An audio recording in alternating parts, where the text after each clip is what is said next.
বন্ধুরা, লাস্ট 3-4 দিনের ভেতরে ভারতবর্ষ ইউরোপিয়ান ইউনিয়নের সাথে বিশাল বড় একটা ডিল সাইন করে ফেলেছে। এবার কথা হচ্ছে যে এই ডিল সাইনের ভ্যালু কি, এই ডিল সাইনের যে ইম্পর্টেন্স সেটা কোথায়, আর শেয়ার মার্কেট সেরকম কেন উত্তেজনা দেখাচ্ছে না। এই কয়েকটা জিনিস নিয়ে আজকের এই ভিডিও। আজকের ভিডিওতে মেনলি ডিসকাস করব এই ডিলের থ্রুতে ইন্ডিয়ান কোম্পানিগুলি কীভাবে প্রফিট করতে পারে, ইন্ডিয়ানরা কোথায় বেনিফিটেড হতে পারে এবং কোথায় ইন্ডিয়ান মার্কেটে ইউরোপিয়ান কোম্পানিদের দাপট্য দেখা যেতে পারে। এছাড়াও এটাও অ্যানালিসিস করবো যে শেয়ার মার্কেট কেন সেরকমভাবে উপরের দিকে উঠলো না। So let's start today's video. বন্ধুরা, আমরা প্রতীক ঘোষ, তোমরা দেখছো প্রতীক স্পিক্স। এই চ্যানেলে শেয়ার মার্কেট মিউচুয়াল ফান্ড সম্পর্কে বিভিন্ন ভিডিও নিয়ে আসা হয়। আজকে ভিডিওটি শেয়ার মার্কেট নিউজ সম্পর্কে। রিসেন্টলি প্রজাতন্ত্র দিবস উপলক্ষে আমরা দেখেছি আমাদের যে অনারেবল গেস্ট হিসাবে যারা এসেছিলেন তারা ইউরোপিয়ান ইউনিয়ন কাউন্সিলের দুজন প্রধান মেম্বার সেখানে উপস্থিত ছিলেন। ভারতবর্ষে এসেছিলেন বেশ কিছু ডিল সাইন করতে, এবং এই ডিল সাইন করার আগে তারা বলেছিলেন এই ডিলটিকে বলা হবে মাদার অফ অল ডিল। এবার এই ডিলটি সাইন হয়েছে। ডিলের ভেতরে কোথাও না কোথাও ভারতবর্ষ একটা বিশাল বড় গেম খেলে দিয়েছে আমেরিকার সাথে। কারণ আমেরিকা বহুদিন ধরে চাচ্ছিল যে ভারত ট্যারিফের সাথে একটা ডিল করুক, ট্যারিফ নিয়ে মেনলি একটা ডিল করুক আমেরিকার সাথে, কিন্তু ভারত সেই ডিলে তাড়াহুড়ো দেখায়নি, অনেক সময় নিয়ে ভাবনা চিন্তা করেছে, কিন্তু কখনো পজিটিভ দেখায়নি যে হ্যাঁ আমরা মাথা নিচু করে তোমাদের কথাটা মেনে নেব। সেটা কিন্তু ভারতবর্ষ এখনো অবধি করেনি। এবং আগামী দিনে যখনই কথাবার্তা হবে তখন অবশ্যই ভারতের ইন্টারেস্ট এবং আমেরিকার ইন্টারেস্ট দুটোকেই দেখে করা হবে। এর মাঝখানে ইউরোপিয়ান ইউনিয়ন, যেখানে একটা সময় ছিল যে ইউরোপিয়ান ইউনিয়ন আর ইউএসের মধ্যে খুব একটা ডিফারেন্স করা যেত না, সেখানে ইউরোপিয়ান ইউনিয়ন ইউএসের দৃষ্টিতে বলবো একটা খারাপভাবেই এসে ভারতবর্ষে একটা বিশাল বড় ডিল সাইন করে গেছে। এটি 2 দশক ধরে ডিলটি হওয়ার চেষ্টা চলছিল, 2 দশক পরেই ডিলটি হয়েছে। এবার এই ডিলের পার্টিকুলার ডিটেলসগুলো একবার দেখে নেব। এই ডিলটাকে বলা যায় মাদার অফ অল ডিলস, যেটা আমি বললাম। ইউরোপিয়ান ইউনিয়নে ইইউ বলা হয়, এখানে টোটাল 27টা কান্ট্রি রয়েছে, তার সাথে ইন্ডিয়ার এই ডিলটি হয়েছে। এই ডিলের ভেতরে কয়েকটা জিনিস রয়েছে যে ভারতবর্ষে তারা যে নিজস্ব প্রোডাক্ট বিক্রি করবে সেটা তো হবেই, এছাড়াও ভারতবর্ষ ওদের দেশে প্রোডাক্টও বিক্রি করতে পারবে এবং নিজস্ব লোককে জবের জন্য সেখানে পাঠাতে পারবে। এই ডিলটিও কিন্তু সাইন হয়েছে। সেটার জন্যই ভারতবর্ষ অনেকটা সময় নিয়েছে, কারণ ভারতবর্ষ চাচ্ছে জব প্রোভাইড করতে, যাতে ভারতীয়রা বাইরের দেশে গিয়ে ভালো জবও করতে পারে। ট্যারিফ রিডাকশন 96.6%, 96.6% একটা বিশাল বড় মাপের অঙ্ক। তবে এটা টোটাল ভ্যালুর উপরে, যতটা ইইউ এর সাথে আমরা ডিল করি সেটার যতটা ইউরোপিয়ান ইউনিয়ন ইন্ডিয়াতে এক্সপোর্ট করে সেখানে ট্যারিফকে কমানো হয়েছে। ইন্ডিয়া যতটা 99% ইউরোপিয়ান ইউনিয়নে নিজের এক্সপোর্ট পাঠায় সেখানে আইদার ডিউটি ফ্রি করা হয়েছে, নইলে পরে সেটাকে কমানো হয়েছে। এতে কি হবে দেখুন, 4 বিলিয়ন ইউরো কে বাঁচাবে? ইউরোপিয়ান কোম্পানিরা ট্যারিফ বাঁচাবে। ট্যারিফ কারা দেয়? ভারতীয় প্রোডাক্ট, সাপোজ এটা ইউরোপ, এটা ইন্ডিয়া, এখান থেকে একটা প্রোডাক্ট গেল, প্রোডাক্ট যখন এখানে শিপমেন্ট যখন এখানে পৌঁছবে, পোর্টে পৌঁছবে, সেই মুহূর্তেই ট্যারিফ পে করতে হবে। ইউরোতে ট্যারিফ পে করবে কে করবে? এখানকারই কোনো কোম্পানির মালিক যে এটাকে আনিয়েছে সে ট্যারিফ পে করবে। সেই ক্ষেত্রে ট্যারিফ কখনো ইন্ডিয়া পে করে না। ইন্ডিয়া তখনই পে করবে যখন ইউরোপিয়ান কোম্পানি ইন্ডিয়াতে গাড়ি পাঠাবে, তখন ইন্ডিয়ান কোনো ডিস্ট্রিবিউটার থাকলো কিংবা কোনো কোম্পানি থাকলে যে গাড়িটা কিনে আবার রিসেল করবে সে ট্যারিফ পে করবে। তো সেক্ষেত্রে ইউরোপিয়ান কোম্পানিদের প্রচুর পরিমাণে ট্যারিফ এখানে বাঁচবে। মেইনলি কোন কোন সেক্টরগুলো ইম্পর্টেন্ট? মেইন সেক্টর হচ্ছে কার অ্যান্ড অটোমোবিল। অটোমোবিল সেক্টরে হিউজ একটা ট্যারিফ কাট হয়েছে। এখানে 110%-এর একটা ট্যারিফ আমরা দেখতে পাচ্ছি। 110% ট্যারিফ কে করতো? ইন্ডিয়া লাগাতো কার উপরে? ইউরোপিয়ান কার্সের উপরে কিংবা অটোমোবিলসের উপরে। সেখান থেকে 10%-এ আসবে। এবার এখানে লেখা আছে ফেজড মানে এখনই ফট করে নয়, আগামী 7 বছরের ভেতরে ধীরে ধীরে ধীরে ধীরে ট্যারিফটা কমে আসবে। কারণ এখন যদি ফট করে কমানো হয় অনেক কোম্পানি, অনেক যারা ইনভেস্টার তাদের অনেক লস হবে। তো ধীরে ধীরে ধীরে ধীরে সেই ফেজে ট্যারিফটা কমে যাবে। ওয়াইন অ্যান্ড স্পিরিট, বিলেতি দারু এবং স্পিরিটের ইউজ মেডিকেল পারপাসেও হয় এবং ইন্ডাস্ট্রিয়াল পারপাসেও হয়। এছাড়া ওয়াইন যেটা হচ্ছে সেটা তো শুধুমাত্র কনজিউমারের জন্য, সেটা 150% ট্যারিফ থেকে 20%-এর কাছাকাছি ট্যারিফে চলে আসবে। এছাড়া কি রয়েছে? মেশিনারি অ্যান্ড ইকুইপমেন্ট, ফার্মাসিউটিক্যালস, যেগুলোতে ইম্পোর্ট ডিউটি লাগতো সেগুলোতে এখন কমানো হবে, লোয়ার করা হবে। এটাতেও বেশ ভালো, মেজর ট্যারিফ কাট করা হয়েছে, মানে ট্যারিফ যে সবকটাতে জিরো করা হয়েছে তা নয়, কিন্তু মেজরিটিটাকে কমিয়ে দেওয়া হয়েছে। আর্টিফ্যাক্টস, ওরা যে আর্টিফ্যাক্টস কিংবা কেমিক্যাল যেখানে পাঠাবে সেখানে প্রায় শূন্যর কাছাকাছি ট্যারিফ রাখা হয়েছে। এবার হচ্ছে ইন্ডিয়া যে প্রোডাক্টগুলো ইউরোপে পাঠাবে, ইন্ডিয়া কি পাঠাবে, ইন্ডিয়ার টেক্সটাইল পাঠাবে, সেটাকে জিরো করে দেওয়া হয়েছে। ইন্ডিয়ার টেক্সটাইল এবার প্রচুর পরিমাণে বাড়াতে পারবে, কারণ ইন্ডিয়া প্রায় টেক্সটাইল পাঠায় $7 বিলিয়ন মতো।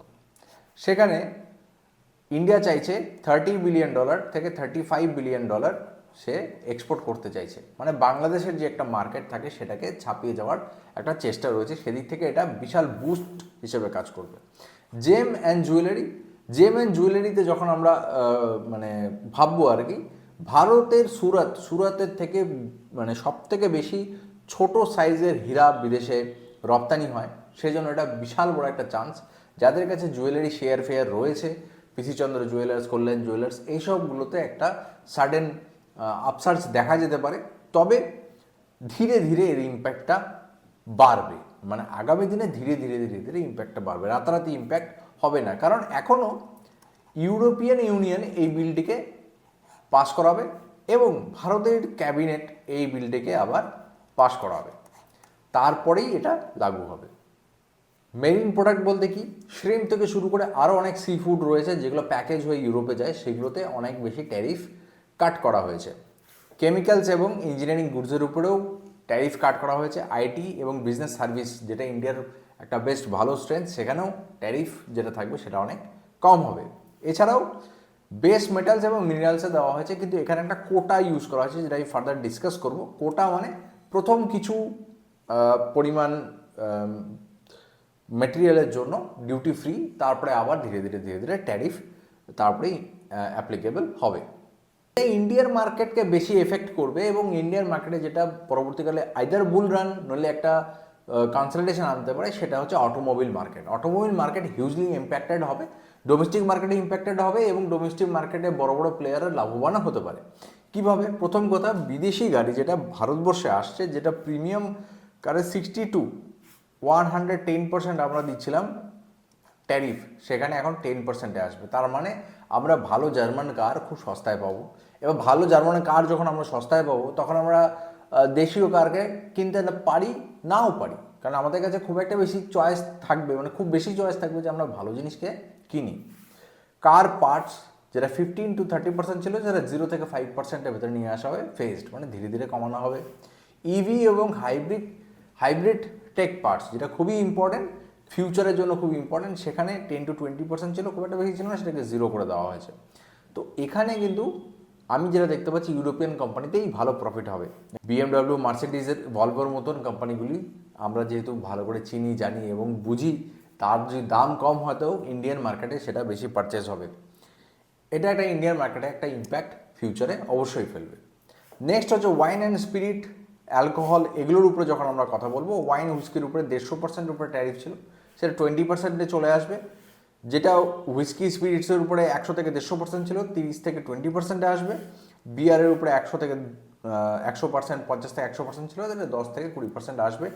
এক্ষেত্রে কী হবে, ইন্ডিয়াতে প্রচুর পরিমাণে বিদেশি অ্যালকোহল বিক্রি হবে, সেটা হচ্ছে ইউরোপের একটা প্রফিটের জায়গা থাকবে।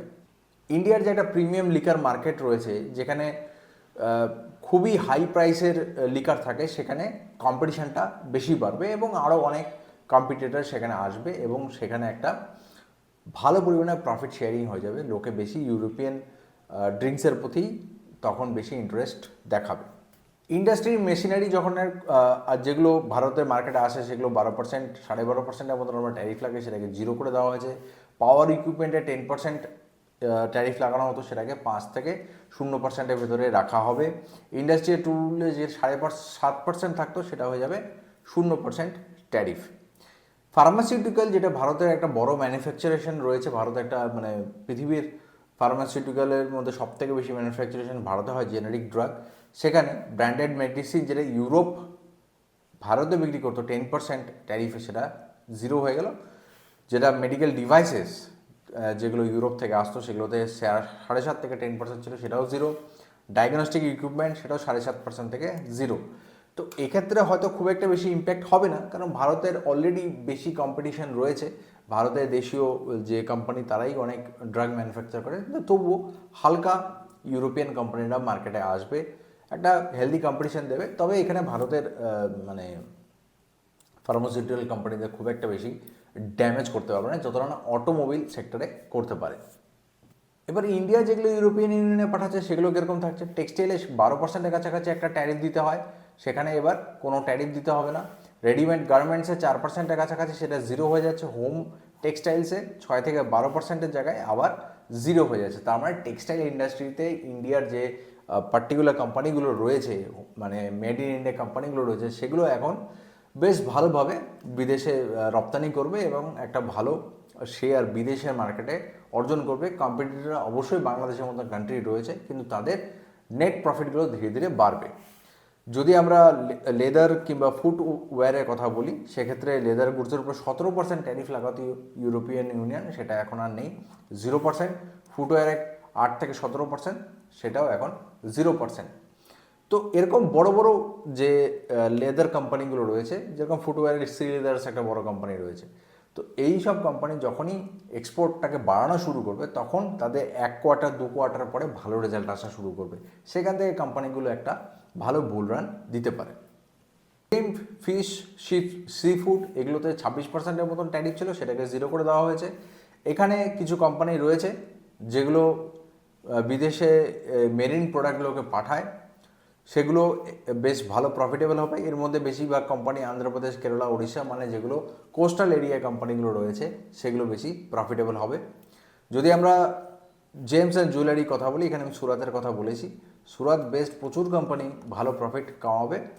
যদিও এটা খুব একটা বেশি ট্যারিফ তারা লাগায়নি, কিন্তু আগামী দিনে যেহেতু 0%, তো এক্সপোর্টটাও অনেক বেশি পরিমাণে হবে। এবার কথা হচ্ছে যে আমরা তাহলে কোন কোন কোম্পানিতে নিবেশ করব এবং কোন কোন কোম্পানিতে নিবেশ করব না। যদি আমরা দেখি ইউরোপিয়ান ইউনিয়ন ইন্ডিয়ায় কি পাঠাচ্ছে? গাড়ি পাঠাচ্ছে, ওয়াইন পাঠাচ্ছে, এবং এদের যে ট্যারিফ ছিল সেটা খুব হাই ছিল, এখন সেটা অনেকটাই কমে যাবে। সেক্ষেত্রে অটোমোবাইল সেক্টরে একটা হিউজ কম্পিটিশান আসবে। এবং লিকার সেক্টর বলতে তো সেরকম কিছু না, একটা দুটোই কোম্পানি রয়েছে লিকারের, সেগুলোতে কম্পিটিশান ফেস করতে পারে। তো এগুলো একটু ভলাটাইল হয়ে যেতে পারে, কিন্তু ইন্ডিয়া যেগুলো এক্সপোর্ট করছে, যেরকম টেক্সটাইল, লেদার, সি ফুড, এরকম কোম্পানিগুলোর ভেতরে যদি আমরা ফান্ডামেন্টালস ভালো দেখে সেগুলোতে সঠিক পজিশন বানাই, তাহলে আমরা একটা প্রফিটেবল জায়গায় থাকতে পারি, কারণ এই এক্সপোর্টগুলো অবশ্যই বাড়বে। টেক্সটাইলের ক্ষেত্রে ট্রাইডেন্ট একটা কোম্পানি রয়েছে, ঠিক আছে, সেই কোম্পানি যদি ফান্ডামেন্টাল ভালো হয় তাহলে সেখানে প্রবেশ করা যেতে পারে। রেমন্ড রয়েছে, এরকম প্রচুর কোম্পানি রয়েছে। এটা আমি শ্রী লেদার্স একটা কোম্পানি বললাম। সি ফুডের ক্ষেত্রে মুক্কা প্রোটিনস বলে একটা কোম্পানি রয়েছে। এরকম প্রচুর কোম্পানি রয়েছে, সেগুলোকে একটু খুঁজে খুঁজে বার করতে হবে, এবং আমি আপনাদের জন্য পরবর্তী ভিডিওতে সেগুলো খুঁজে খুঁজে নিয়ে আসবো। স্পেশালি টেক্সটাইল, লেদার এবং সি ফুড, এগুলোর উপরে কোম্পানি যেগুলো ফান্ডামেন্টালস ভালো, চ্যানেলটিকে একবার সাবস্ক্রাইব করে নেবেন। এবং সেই কোম্পানিগুলিতে যদি আপনাদের মনে হয় ইনভেস্ট করার প্রয়োজন রয়েছে, তো অবশ্যই সেখানে ইনভেস্ট করবেন। আজকে এই ভিডিওতে এতটুকুই, আপনাদের সাথে দেখা হবে পরবর্তী ভিডিওতে। Till then, good by.